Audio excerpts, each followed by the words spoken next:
Oh, yeah. Coming in hot today. It's all about the experience. And since experience is the new brand, this is the CXM experience. Oh, yeah. So important. We use the word experience twice in the headline of the show, although one of the times it's just an X because, that's super cool. Anyway, so CXM experience today, I'm going to do two things today. One is that we are now in the month of December, which is super exciting. It is my favorite month of the year. I am a Christmas fanatic, and Christmas, which also, by the way, has an X in it, if you spell it the cool way. I am just super jazzed for December. It is like the only thing you can do to really make me angry is to ruin Christmas for me. And there are a couple people on my list who've done that over the years, and they know.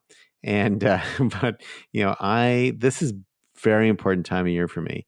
It's very important. This time of year is precious, and there are only so many Christmases in our life, and I love it. I am going to be buying a new lawn decoration this year. It'll be pretty cool. It'll be Santa and reindeer, but the reindeer are going to be pink flamingos.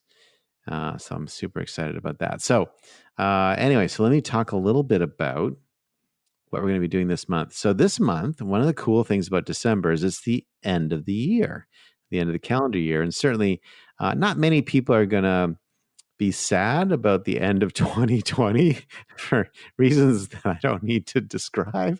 But I think it's always fun to do predictions at the end of the year for the next year. So what I'll do is I'm going to do a little prediction for the next few weeks in each show, and then we'll collect those into a set of predictions in a predictions show that we'll have aired just before New Year's. And this kind of comes from my favorite political show of all time, which is the McLaughlin Group. And I started watching John McLaughlin and the McLaughlin Group in 1985 when they began the show. Watched it, Jack Germond and all the great guests they had over the years. Watched it for many, many, many, many, many years, literally right until the day that John McLaughlin died. I mean, he did his last show from his hospital bed. It was an unbelievable run in terms of just staying with something for a really long time. You could tell he was sick for the last year, but he hung in there and did it right to the very end. They discontinued the show, and then Tom Rogan brought it back a couple years ago, briefly, on the Sinclair network, and then that kind of disappeared. Then it came back again this year on PBS, and seems to be running and going great. And they've been doing it through the pandemic, and it's great to see the McLaughlin Group back. So every year they do predictions, and they do predictions at the end of each show, and they do a roundup of predictions at the end of the year. And I think predictions are a super fun thing to talk about. So let me do my 2021 prediction for today. So today my prediction is going to be about Bitcoin. I predict that Bitcoin will become gold 2.0 in 2021. So my prediction is that Bitcoin will become the reserve currency for the world in 2021 as inflation takes root and starts to run rampant through economies. We've been printing money like drunken sailors for the last year, maybe even the last couple of years, and it's going to bite us as we get into the new year. Bitcoin will be that reserve currency because it's restricted to 21 million units globally. So Bitcoin will be a safe refuge. So if you have not got Bitcoin in your portfolio now, buy it now. It's probably going to be a 40 to 50x return over the next decade. So that's prediction number one. All right, so what do you want to talk about today? And so today I want to talk a little bit about sort of a bit of a presentation I've been building out and working with a number of clients here at Sprinkler on. So I'm the customer experience, chief experience officer at Sprinkler, CXO at Sprinkler. And in that role, I work with customer experience teams around the globe. And what I like to do is like to talk a little bit about the evolution of where we are as a society. We've really come a long way. If you think about the world in the sort of late 19th and most of the 20th century, it was a broadcast world. In the late 20th century, we entered sort of this broadcast web world, but still very much a broadcast model. And in the 21st century, we entered this conversation web world. And I think this transition between broadcast web, and conversation web are pretty profound changes in the way that we think about the world and the way that we operate in the world. And so I want to talk about that a tiny bit, particularly around the conversation web, because I don't think companies have fully grokked the differences in communication between broadcast and conversation. And so one of the stories I like to tell, and if you've seen any of my YouTube speeches or seen me talk or on stage or whatever, you've probably heard me tell this story. But if you haven't, this should be fun, which is I think that conversation is radically different from broadcast. Because in broadcast, you're essentially composing a message and then you're yelling at people. You're just telling people what to think. And I think that many marketers in particular have become very comfortable in the broadcast model because there's a high level of control in that model. And generally, people love control. And so the sort of the funny story I like to tell is that, if a marketer who grows up in this broadcast model were to suddenly find themselves to be a professional comedian, the way that they would deliver their comedian message would be very different from the way comedians actually do it. So let's step back one step, which is, what is the communication objective for all comedians? And this is actually quite interesting because it's a unique category in a way, in that the communication objective for all comedians is identical. So if you were to write a creative brief for a comedian, your communication objective would be the same no matter who the comedian was. The way that they deliver it, the tactics they do to get to the objective, their brand personality, very different, very distinct. But their objectives are identical. So just think about that for a second. What is the communication objective for all comedians? Do, do, do, do, do, do, do. Do, do, do, do, do. Do, do, do, do, do, do, do, do, do, do, do, do, do, do, do, do, do. Okay, do you have it?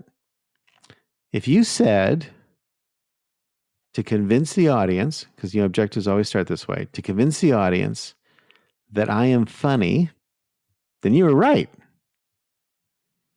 And that's the objective of every comedian, to convince the audience that I am funny. So if a marketer were to take that brief and walk onto the stage at the comedy club, what would a marketer do? Marketer would broadcast.